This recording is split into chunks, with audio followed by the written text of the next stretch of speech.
We're going to go around and we're asking some people some questions.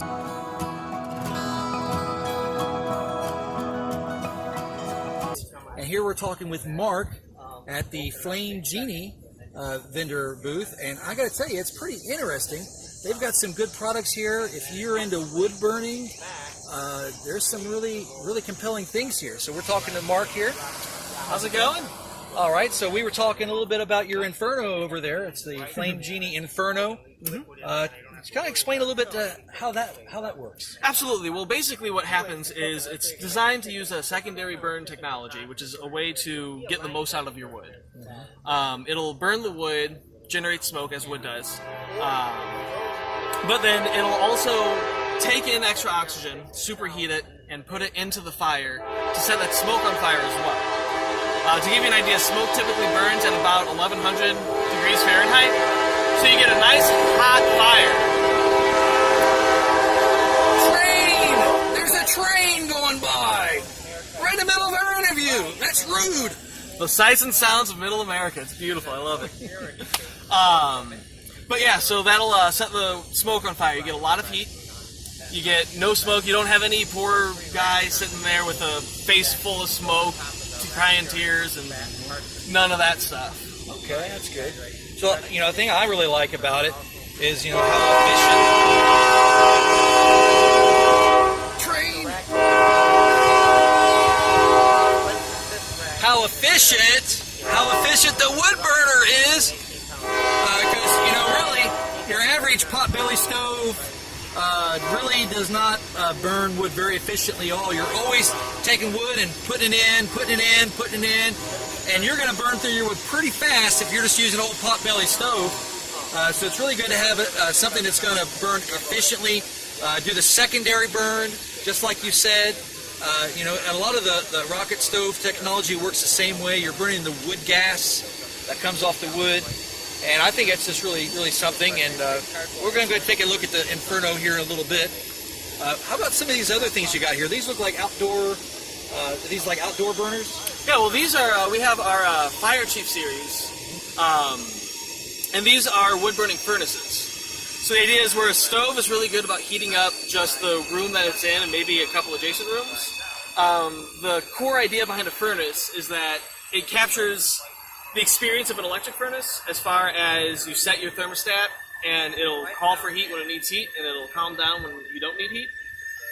So all it requires from you as a user after you install it is go in, keep the fire going, throw some wood in, check it every so often. Okay. But yeah, and then it hooks into your ducting and so you get centralized warm air all across your house as opposed to just one area. That sounds great. So basically, you have like an inner burning box, and you're burning your wood inside the inner box, and that has an air cavity outside of that box. It heats up that air cavity, and then you have a blower system that blows the air from around that box into your house. Right. And just like you said, you get heat when you need it. That sounds great. And then the fire's basically efficiently burning all the time. If it gets too hot, you just turn it down. Well, actually, what happens is it'll regulate itself. When you aren't looking for heat, when your house is hot enough, then the fire will kind of die down to a low state. And then once your thermostat starts calling for heat, we have a draft blower that kicks up and starts really stoking the fire on its own. Oh, wow. And then it's the fire getting hot from that'll kick on the distribution blower and get you heat. Okay, so that even makes your wood last even longer because it's not burning through it so quickly. Exactly. It goes to that low state, and it goes to that low state so that you're not burning through your wood faster than you need to. All right. And then the one detriment to that lower state is potential creosote buildup.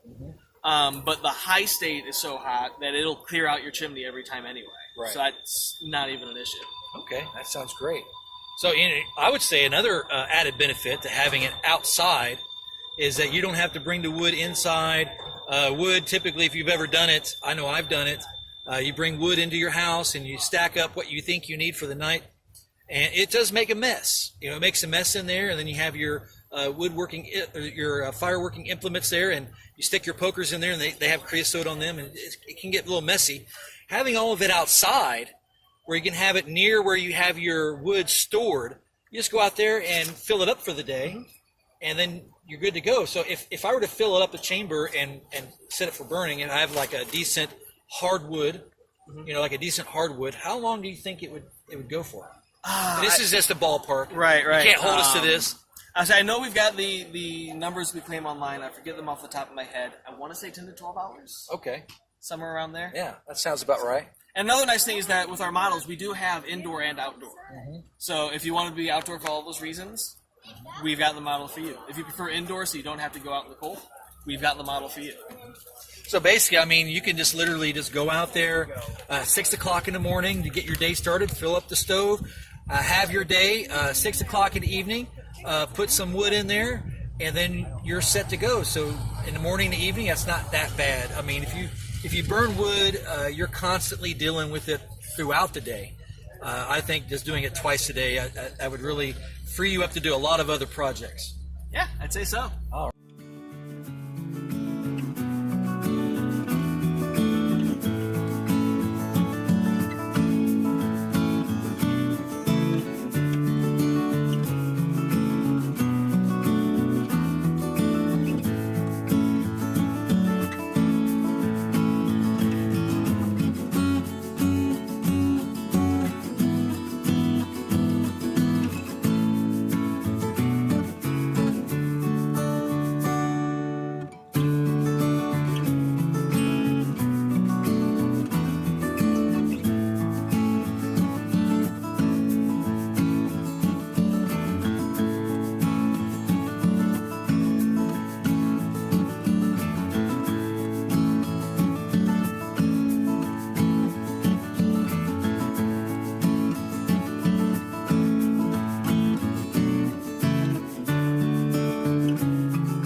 We're over here at the Sun Oven, and I got to tell you, these things are amazing.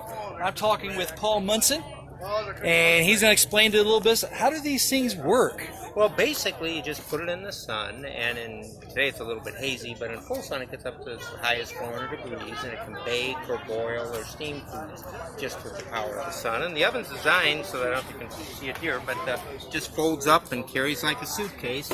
Setting it up takes seconds. It's a simple one-piece construction. And then your food goes in the chamber here, and this rack inside will keep your food level, and your food won't spill when you move it to follow the sun. And then it has a leg built in the back that allows you to raise or lower it to meet the sun wherever it is in the horizon. And if you do that with food inside, then the food stays on the rack and it doesn't spill. Now there's two ways to cook in the sun oven. Let's say we're going to make a 3-pound chicken. If you put a 3-pound chicken in a pot and you put it in here, if you realign it every 30 minutes to follow the sun, you can cook a 3-pound chicken in as little as an hour and a half. Or you could take a frozen chicken, you could put it in here early in the morning, set the sun oven facing south where the sun's going to be in the middle of the day, come back at supper and have a cooked roast. So if you realign it every 30 minutes, your cooking time's only 15 minutes longer than it would be in your regular oven or stovetop for each time you open the door of the oven. Or you can let it slow cook all day, but nothing burns and nothing dries out, so it's the most forgiving method of cooking that you'll ever find.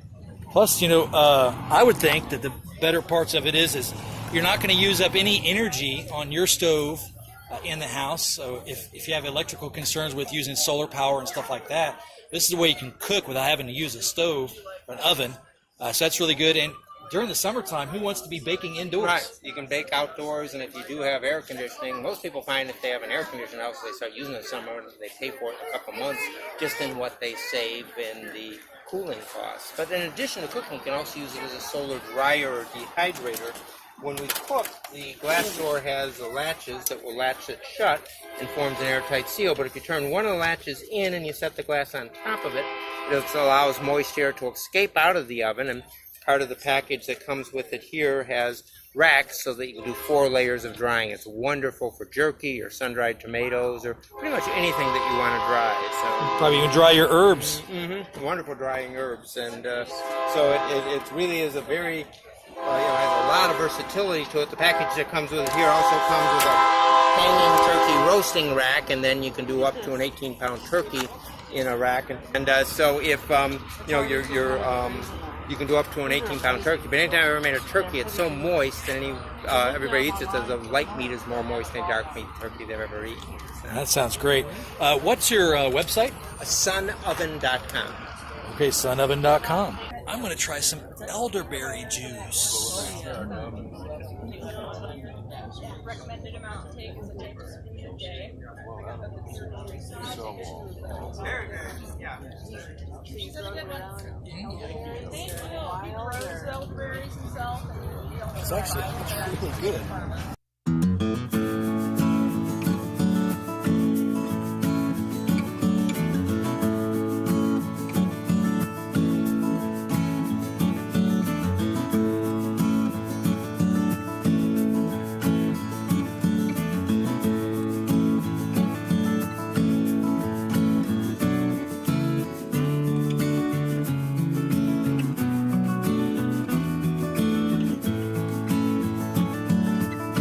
Was your website? RiverHillsHarvest.com.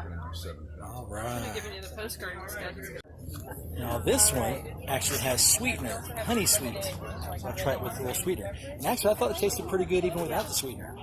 Yeah, I like the other ones better myself. Right.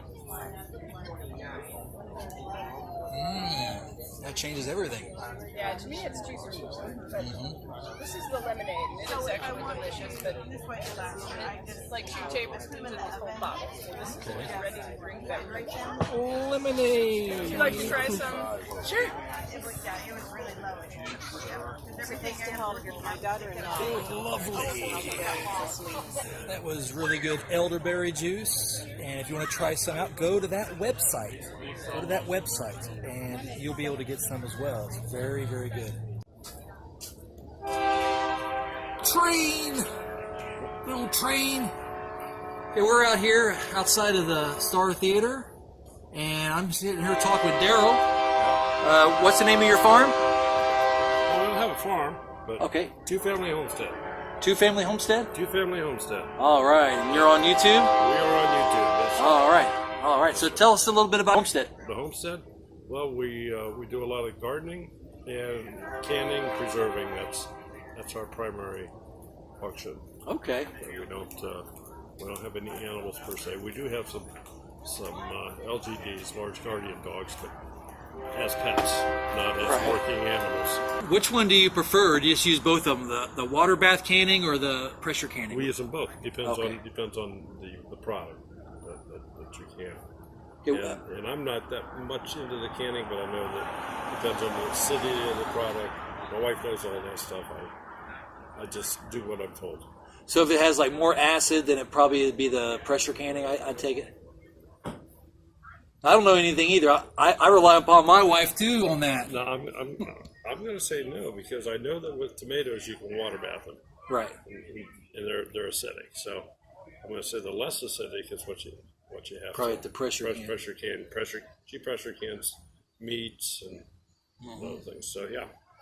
I know one time I'm really good at making chili, and I made this really big stock pot full of chili, and I said, well, I'm going to go ahead and try to can it. And the only kind of canning I knew how to do was the water bath canning, but it's a lot easier, and I didn't have a pressure canning setup.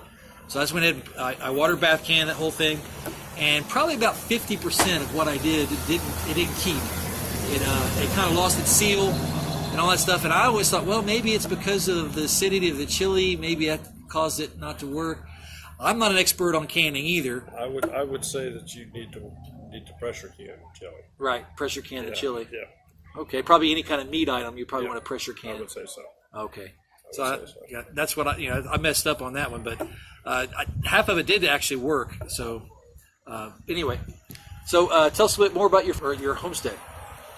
Well, we live on half an acre, and about a quarter acre is the garden. So about half of our property is garden, and all types of vegetables.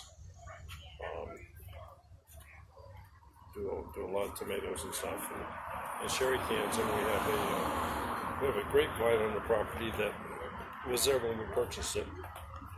And we get some Concord grapes off of that. We have not made any wine, but we have made grape juice and jams and jellies, Right. things like that. So, but that's all the stuff that she does. And of course, anybody that watches our channel, I'm sure, has seen a lot of these videos where she's doing this stuff. So, Right. So, how many years have you been doing the YouTube? just a couple of years now. Oh, couple years. All right. Now, me, I just started my YouTube channel this year, so I've got, as I'm making this video, I've got 16 subscribers. Can you believe it? 16. So I'm brand new. So for me starting out, as far as the YouTube channel goes, what kind of tips could you give me? You just have to find your niche and keep doing it. Okay. Find your niche and keep doing it. You'll have some people tell you got to do a video a day. I don't think you do. I think if you just do a couple a week, obviously don't want to go too far between videos. On the other hand, you don't want to overdo, especially when you get new, when you're new, because you're still learning.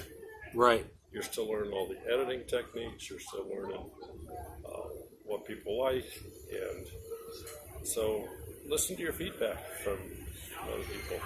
And anybody that's watching this that knows us, well, go check them out.